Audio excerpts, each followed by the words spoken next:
យើងត្រូវមោទនភាពនៅអីដែលយើងបានសម្រេចបានតាំងពីអត់អីអត់លទ្ធភាពទាំងអស់រហូតមកដល់យើងបានប៉ុណ្ណេះនេះគួរតែជាមោទនភាពរបស់យើងទៅ digital ផ្សេងទៀតឥឡូវកូនខ្មែរយើងធ្វើ software ច្រើនណាស់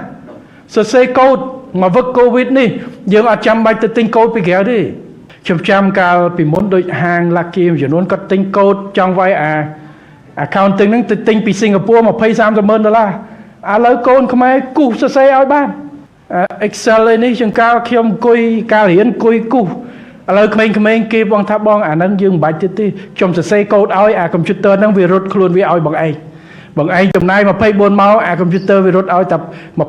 24វិនាទីចេញបាត់នេះបច្ចេកវិទ្យាគួរក្បាលកូនខ្មែរខ្ញុំប្រាប់ហើយថា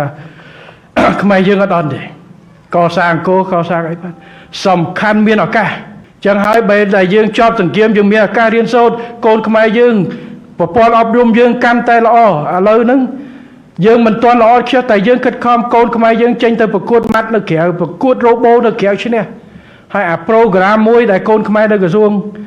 ប្រៃសណីធ្វើ verify.com នេះឥឡូវប្រទេសមួយចំនួនយកទៅប្រើព្រោះយើងបានមេដៃមាសប្រកួតជាមួយកម្មវិធីផ្សេងនៅក្នុងអាស៊ានយើងបានឈ្នះគេបាទ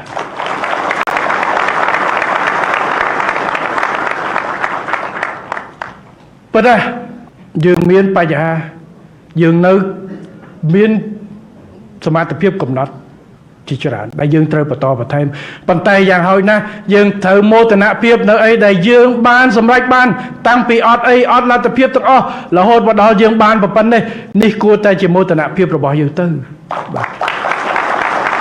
បងប្អូនម្នាក់មិនថារៀនដល់ថ្នាក់ណាឬធ្វើការនៅណាទេយើងត្រូវមោទនភាពថាពីមុនធ្លាប់តែពឹងម៉ែឪឥឡូវយើងមានសមត្ថភាពរលួយខ្លួនឯងហើយរស់នៅប្រទេសដែលយើងមិនធ្លាប់នៅទៀតមានសមត្ថភាពចេញមករស់នៅធ្វើការដោយទុកចិត្តលើខ្លួនឯងរាប់ពាន់គីឡូពីផ្ទះគួរតែមានមោទនភាពលើខ្លួនឯងទៅកុំគិតថាយើងធ្វើការអីគឺការថ្លៃថ្នូរទាំងអស់ជាមោទនភាពរបស់យើងនេះគឺជាការពិតរបស់យើងវាមិនខុសពីប្រទេសយើងទេបាទ